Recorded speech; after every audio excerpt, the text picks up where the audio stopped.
Boa noite, meus amados e queridos irmãos.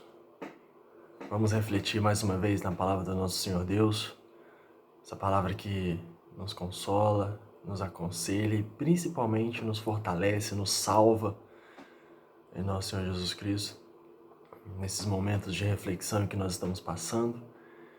E é sempre bom a gente voltar para a palavra de Deus. Espero que os irmãos estejam aproveitando bem esse período de isolamento social, de quarentena. A gente sabe que é difícil, mas a gente precisa permanecer firme no Senhor. Então, vamos fazer o melhor possível, continuar cultuando o nosso Deus em família, nos lares e nos desenvolvendo no Senhor, orando para que esse período passe logo, que a gente possa estar reunidos novamente no templo, voltando a trabalhar, fazendo as coisas normalmente, mas que essa situação possa passar o quanto antes, irmãos. Na semana passada à noite, nós falamos sobre a crise como oportunidade. Nós vimos que crise não necessariamente tem que ser algo ruim, que a gente pode tirar coisas boas disso. E além dessa crise pandêmica e o isolamento social que nos afeta muito, nós enfrentaremos muito em breve, já começamos a enfrentar, mas nós vamos enfrentar muito em breve uma fortíssima crise econômica mundial. Uma crise nunca antes vista ou vivida pela nossa geração. Foi até motivo de discussões e debates políticos, enfim, nas diversas esferas e segmentos da sociedade. E junto com essa crise financeira que virá, devido ao fato de muitas coisas estarem fechadas, fronteiras, rodovias, estabelecimentos, e o que acaba fazendo com que a economia não gire, não rode, e tanto o nosso país quanto os países do mundo inteiro vão ter que lidar com esse sério e grave problema. Junto com essa crise vem também o medo do desemprego, que já é relativamente grande e aumenta ainda mais, e de quebra de empresas e sistemas, enfim. E a gente, além do medo da doença, do isolamento social, dos problemas da pandemia, ainda nos preocupa essa questão financeira, econômica, enfim. E como deve ser a nossa atitude diante disso tudo? Como devemos estar diante destas questões externas? E é para dar um pouco de alento aos nossos corações que eu quero falar sobre isso hoje à noite. É racional, lógico e pertinente essa preocupação. A gente sabe que o dinheiro move tudo. A gente precisa do dinheiro para se alimentar, para tocar a vida, para ajudar na obra do nosso Deus também, pagar as nossas contas e tudo mais. Mas às vezes eu percebo um certo desespero, uma desesperança e a falta de fé da parte dos cristãos. E é para dar um pouco de alento, para dar uma palavra de conforto, de consolo e principalmente uma palavra que revigora, é que eu estou trazendo essa mensagem hoje à noite. Uma mensagem que Deus fala comigo no meu coração. Eu quero compartilhar com os irmãos para que Ele possa estar falando com os irmãos. O texto que os irmãos já leram está em Efésios, capítulo 3, versos 14 ao 19, onde o apóstolo Paulo fala aos irmãos em Éfeso, e eu tenho preparado uma série de estudos em Éfeso sobre o crente nas regiões celestes, e eu vou trazer uma série de estudos sobre Efésios do início ao fim, mas não nos impede de, nesse momento específico, trazer um pouco desse privilégio maravilhoso que é a mensagem através da carta aos Efésios. Então, Efésios capítulo 3, vamos, como de costume, fazer a leitura panorâmica, depois pegar os pontos importantes em cada versículo, relevantes para a gente hoje à noite, e ao final, fechar na conclusão, trazendo aquilo que o Senhor Deus tem para nos edificar. Efésios 3, 4 a 19, diz o seguinte: Por esta causa, me ponho de joelhos diante do Pai, de quem toma o nome toda a família, tanto no céu como sobre a terra, para que, segundo a riqueza da sua glória, vos conceda que sejais fortalecidos com poder mediante o seu Espírito no homem interior. E, assim, habite Cristo no vosso coração pela fé, estando vós arraigados e alicerçados em amor, a fim de poderdes compreender com todos os santos qual é a largura e o comprimento e a altura e a profundidade, e conhecer o amor de Cristo, que excede todo o entendimento, para que sejais tomados de toda a plenitude de Deus. Vamos orar, pedir ao Senhor que nos ilumine neste momento. Pai, obrigado, Senhor, pela graça e pela misericórdia do Senhor. Obrigado por mais uma noite que estamos diante do Senhor, cultuando ao Senhor, Pai, com os nossos entes e familiares, aqueles que moram conosco em casa, sedentos e desejosos por estarmos no templo novamente, em comunhão com os irmãos. Mas enquanto esse dia não chega, ajude-nos a aproveitar bem o momento que nós temos, ó Deus, de valorizar mais a família que o Senhor tem nos dado em Cristo Jesus. Primeiro, a família biológica, a família de sangue, ser usados pelo Senhor para ministrar os nossos familiares. E depois, quando tudo isso passar, Deus, voltarmos a nos reunir como igreja no templo do Senhor. Fala conosco, Espírito Santo de Deus, edifica-nos conforme a tua vontade e ajude-nos, ó Deus, a não temer, a não ficar ansioso por aquilo que é externo. Por mais que as coisas externas nos influenciem, mas ajude-nos a ter força interior no Senhor para enfrentar e passar por todas as circunstâncias que forem necessárias, dando glórias ao Senhor, honrando o teu santo nome. Fortaleça-nos em ti, Senhor Deus, no Espírito Santo do Senhor. Eu oro a ti, Pai, em nome de nosso Senhor e Salvador Jesus Cristo. Obrigado e amém, Deus. Irmãos, essa passagem é muito importante para aquilo que a gente está pretendendo hoje à noite. Versículo 14, o apóstolo Paulo ele começa dizendo: por esta causa. E como a gente não leu o contexto todo, pode levantar a pergunta: qual causa? Se você pegar o capítulo 3 todo, até o versículo 13, nós vamos ver que Paulo está falando sobre a vocação dos gentios e o apostolado dele. Muito provavelmente o título que está em cima do seu capítulo 3 fala sobre isso. Paulo está dizendo do grande privilégio que os gentios tiveram de receber a palavra do evangelho da mensagem, essa salvação que ela foi estendida além do povo judeu, o povo israelita. Deus, na sua graça, na sua grandeza, no seu amor infinito, estendeu para toda a humanidade. E nós estamos aqui hoje cultuando o Senhor Deus, mesmo não tendo nascidos na Palestina. Nós estamos aqui hoje, em outro continente, louvando e adorando o Senhor nosso Deus, porque a graça dele alcança todos os povos. Porque Deus amou o mundo de tal maneira que deu o seu Filho. Então Paulo está falando sobre isso, sobre a vocação dos gentios e a vocação dele mesmo como apóstolo, né? Que ele foi chamado para ser servo do Senhor Deus, mesmo sendo o menor no ponto de vista dele. Olha o que ele fala no versículo 8. A mim, Paulo dizendo, o menor de todos os santos, me foi dada esta graça de pregar aos gentios o evangelho das insondáveis riquezas de Cristo. E falando nessas questões um pouco financeiras, a gente precisa nos apegar à riqueza de nosso Senhor Jesus Cristo, não menosprezando a importância humana e física das riquezas, do dinheiro, porque a gente, apesar de sermos espirituais, o nosso espírito está num corpo físico, na matéria, e esse corpo se relaciona com outros corpos, e esses corpos estão num planeta, num sistema social que necessita do dinheiro. Só que a riqueza mais importante que um ser humano pode alcançar é a riqueza de nosso Senhor Jesus Cristo. E isso é uma das coisas que Deus tem falado ao mundo no meio dessa situação. Por mais que a pessoa tenha muito dinheiro e ela pode ter um aporte de médicos particulares, se o Senhor quiser levar essa pessoa, nada vai impedir. Então, irmãos, é o momento da gente pensar assim sobre isso. E a gente pode perceber a humildade do apóstolo Paulo.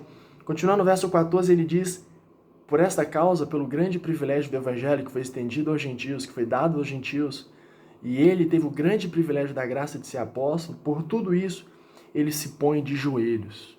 Se pôr de joelhos, que talvez seja algo que a gente não faça muito, é algo que a gente pode fazer, eu já até falo que é uma sugestão, orar de joelho de vez em quando, demonstra humildade, submissão, servidão e gratidão Quando a gente se curva, quando a gente se prostra, a gente está declarando que nós estamos nos curvando, nos prostrando diante desse Deus, que Ele é maravilhoso. Ele se põe de joelhos. Muitas vezes temos uma atitude altiva, uma atitude arrogante, mas na verdade quando a gente se debruça, se prostra diante de Deus, a gente está demonstrando o desejo desse quebrantamento. Me ponho de joelhos diante do Pai. Alguns manuscritos acrescentam do Pai do nosso Senhor Jesus Cristo. Outros manuscritos não acrescentam essa frase. Mas seja como for, o que a passagem está falando, o que Paulo está nos dizendo é: Deus é Pai. Deus é Pai do nosso Senhor Jesus Cristo, mas também é o nosso Pai, é o nosso Abba, é o nosso querido e amado Pai. Isso é relevante, isso é relevante, é extremamente importante. Por quê? Porque quem é pai, cuida. Pai não é só aquele que coloca no mundo. Esse é o genitor. Pai cuida, pai é presente, pai dá carinho. E apesar que às vezes possamos não sentir a presença de Deus, às vezes queremos vê-lo, tocá-lo, abraçá-lo, mas ele é presente, ele é real. Seu Santo Espírito está em nós, está conosco.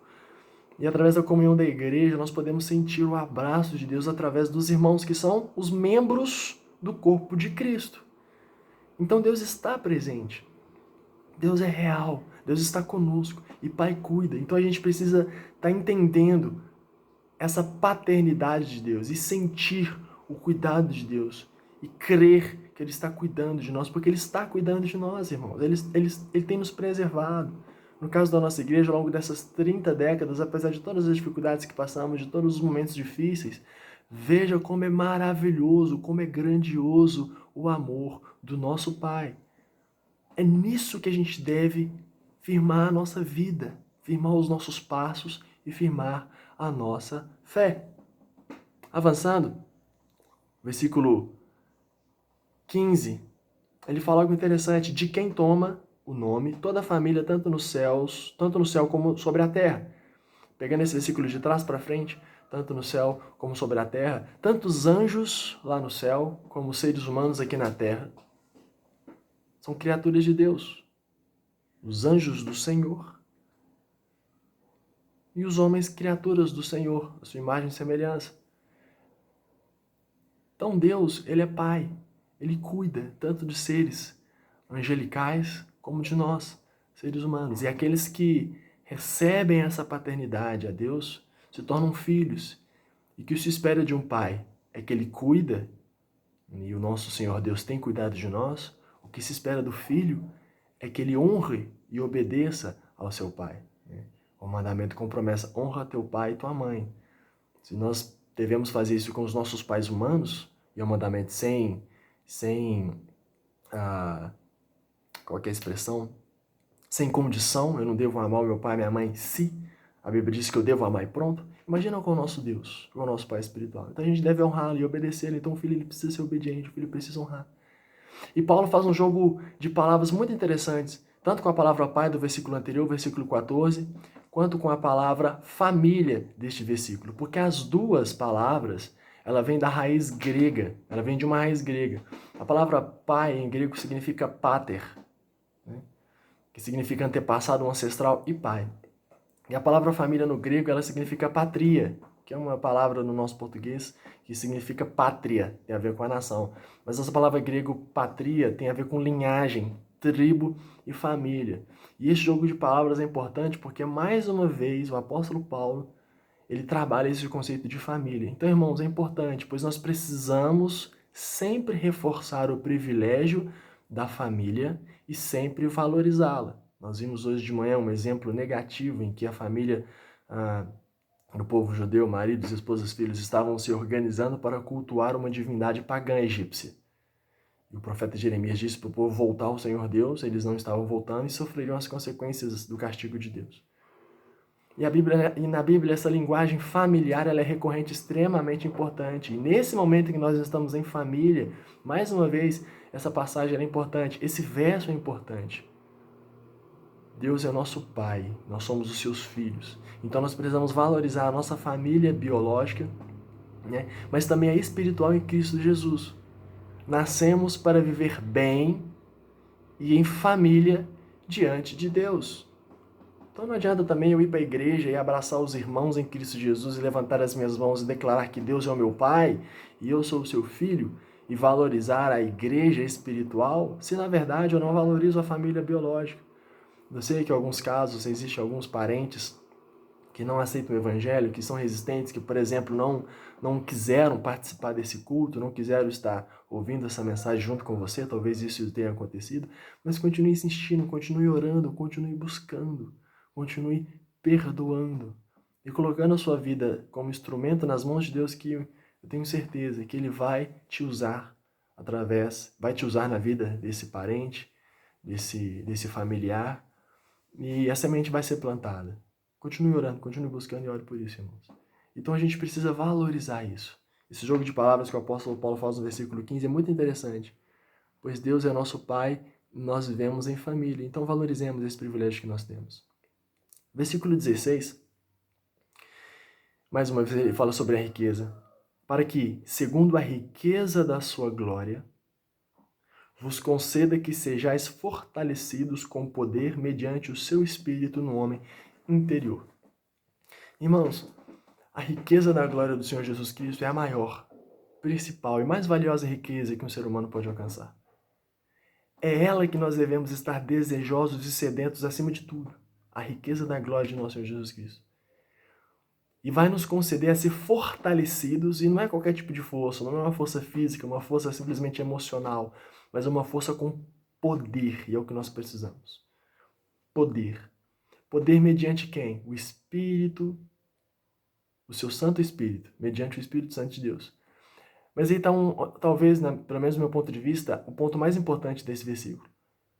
Para que vos conceda que sejais fortalecidos com poder mediante o seu Espírito, onde? O final do versículo 16 diz, no homem interior. Esse é um ponto extremamente importante. Por quê? Porque às vezes nós damos mais valor ao que é externo, ao homem exterior, do que o interior, do que o que é interno. Mas é do interior que virá a força de Deus pelo Espírito Santo do Senhor. Então, às vezes, as circunstâncias, as coisas lá fora, as coisas deste mundo, as circunstâncias que acontecem nos pressionam, nos oprimem. Às vezes, as coisas do mundo, até mesmo as alegrias, as felicidades externas, motivam o nosso interior, mas na verdade é ao contrário. É que a influência de Deus causada em nosso interior nos motiva a influenciar o nosso interior. Deus trabalha de dentro para fora em nossas vidas. É claro que o ambiente ele influencia quem somos, sim. Mas o Espírito Santo de Deus quer nos fortalecer de dentro para fora e fazer com que nós passemos a influenciar o nosso meio no Senhor. Então isso é extremamente importante, irmãos. Cuidar do nosso homem interior, para que Deus trabalhe por dentro, cure as nossas mágoas, as nossas feridas, sare-nos dos nossos vícios, das nossas coisas ruins, das coisas, dos abusos do passado, que a gente possa receber gratidão, que a gente possa perdoar, que a gente possa ser perdoado. E através de toda essa transformação interna, Deus externaliza isso através do seu imenso amor que a gente vai ver no próximo versículo. Por isso, muitos não conseguem força, muitos são fracos e permanecem fracos durante muito tempo, pois valorizam mais o que é externo do que é interno. Lembrando lá de 1 Samuel 16, 7, quando Samuel, chamado por Deus, foi escolher o próximo rei de Israel no lugar de Saul, viu todos os filhos de Jessé e Deus virou para Samuel e disse, olha, não atente para a aparência, porque o Senhor não vê como vê o homem vê o externo, mas Deus vê o interior. Então isso é mais importante. E aí, voltando na semana passada, por isso que esse período de isolamento social ele é importante, no meu ponto de vista. Que a gente vai ter uma oportunidade de parar e refletir, de ver quem nós somos de fato, de valorizar e priorizar aquilo que nós precisamos priorizar e valorizar muito. Que é a nossa vida pessoal com Deus e nossa vida com os nosso próximo, né? Nossos cônjuges, filhos, pais e assim por diante, irmãos. Então, peça a Deus para cuidar do seu homem interior. Né? O homem aqui é a linguagem inclusiva, não necessariamente ser do sexo masculino, mas homem e mulher, irmãos. O versículo 17, avançando, ele diz, e assim habite Cristo no vosso coração pela fé, estando vós arraigados e alicerçados em amor. Outro verso extremamente fundamental, que mais uma vez fala sobre algo que é interno, valoriza aquilo que é interno, aquilo que está dentro de nós. Não aquilo que está dentro de nós, o que diz respeito que aquilo que está dentro de nós é o mais valioso em nós mesmos. Mas aquilo que está dentro de nós só será valioso se aquilo que estiver dentro de nós for Cristo Jesus.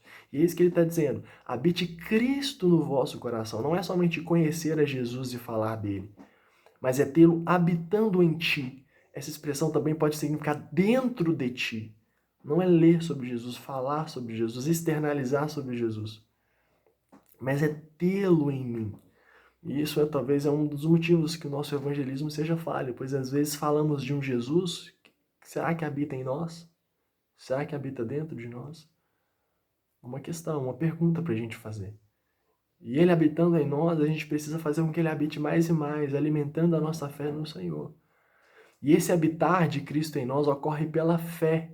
Fé em quem? Fé nele, no próprio Senhor Jesus Cristo, que nos motiva e impulsiona ao amor. O amor dele que é derramado em nós, cresce em nós e nos impulsiona a amar de volta o nosso próximo, a amar a Deus sobre todas as coisas e ao próximo como a ti mesmo. Então você precisa estender o amor de Deus no seu lar, no seu casamento, na sua casa, irmão.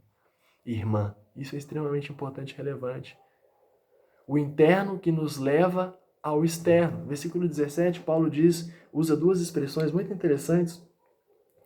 E assim habite Cristo no vosso coração pela fé, estando vós, e aí ele usa duas palavras, arraigados e alicerçados. São duas palavras que ela demonstram profundidade. Arraigar é criar raiz, é germinar através da raiz. Não é igual aquela experiência que a gente faz geralmente na escola, no ensino fundamental 1, de colocar o feijão dentro de um copo de vidro ou copo descartável, que seja transparente, em cima de um algodão empapuçado de água, para a gente ver que aquele pouco de umidade do algodão faz com que o feijão, o broto de feijão germine e saia um brotinho e você consegue visualizar o processo de crescimento da planta. Mas aquela raiz ali, ela não está arraigada. A simples umidade fez o feijão morrer e surgiu um brotinho ali, mas aquilo ali não vai vingar muito. Para aquele feijão crescer, precisa de terra, ele precisa estar arraigado no solo. E com essa profundidade que ele adquire no solo, é que ele vai crescer, ter força e germinar. Muitos irmãos são como esse feijãozinho em cima do algodão, como experiência de criança na escola. Até brota, até parece que vai dar fruto, mas não vem. Então, irmãos, a gente precisa estar arraigados no amor de nosso Senhor Jesus Cristo. A outra palavra que o apóstolo usa é alicerçados, vem de alicerce, que é fundação, que é algo abaixo da superfície. Para um prédio crescer, para um edifício ser alto, ele precisa ter uma boa base, uma boa profundidade. O solo também precisa ser bom. Então, irmãos, percebe que não é algo superficial. Nós precisamos ter profundidade em nosso relacionamento com Deus e não sermos simplesmente evangélicos de jargão, evangélicos de superficialidade, mas crentes que verdadeiramente creem em Deus, evangélicos que verdadeiramente vivem o evangelho, cristãos que verdadeiramente são cristos pequenos, discípulos de nosso Senhor Jesus Cristo, salvos em nosso Senhor Jesus. Habite Cristo em vosso coração, pela fé, estando vós arraigados e alicerçados no amor, irmãos. E esse amor que inunda as nossas vidas, mas um amor que faça com que a gente inunde a vida dos outros também. Somos ferramentas, devemos ser ferramentas nas mãos de Deus na vida do nosso próximo. Versículo 18 e 19, caminhando para o final, o apóstolo Paulo diz, qual o fim, qual a finalidade, qual o propósito disso tudo? A fim de poderdes compreender. E olha que durante tudo isso a gente está sempre compreendendo. Parece que ao chegar no 17, Cristo habitando em nós e estamos arraigados, alicerçados, já está pronto. Não, não está pronto, não está bom. A gente está sempre num processo. E só na glória essa obra ela vai ser acabada. A fim de poderdes, versículo 18, compreender, irmãos. Nós precisamos compreender. Com todos os santos. Não é algo sozinho. E aí, mais uma vez, a linguagem do todo. A linguagem da família, dos irmãos, dos irmãos que nós temos em nosso Senhor Jesus Cristo. Qual é a largura, o comprimento e a altura e a profundidade? É conhecer o amor de Deus por completo em Cristo Jesus. Versículo 19, conhecer o amor de Cristo, que excede todo o entendimento, para que sejais tomados de toda a plenitude de Deus. Ser pleno é o segredo para enfrentar tudo com força. Plenitude de Deus em nós. Ser pleno, irmãos, é o segredo para enfrentar tudo com força. Mas a verdadeira plenitude é só conhecendo o amor de Jesus Cristo. E não é simplesmente ficar sabendo, mas é conhecer, como o versículo fala, largura, comprimento, altura, profundidade, conhecer os aspectos gerais do amor de Deus em nós e através de nossas vidas. Significa que seremos perfeitos? Não. Obviamente, não. Não nessa vida. Mas é estar intimamente conectado àquele que é perfeito. Aquele que enfrentou todas as coisas, o homem de dores, sabe o que é sofrer. O príncipe da paz. Aquele que, a palavra nos diz que foi tentado em todas as nossas tentações, porém sem pecado. Aquele que nos é o exemplo, aquele que é o nosso bom pastor. Aquele que subiu o Calvário, aquele que morreu por nós na cruz. Aquele que diz, aprendam comigo, sigam. Então, irmãos, nós temos inúmeros privilégios e oportunidades. Acontece que o inimigo, nosso adversário, ele vai tentar nos cegar pelas circunstâncias, como Adão e Eva no jardim. Tinha um paraíso, podia comer de todas as frutas, tinha um relacionamento próximo e íntimo com Deus.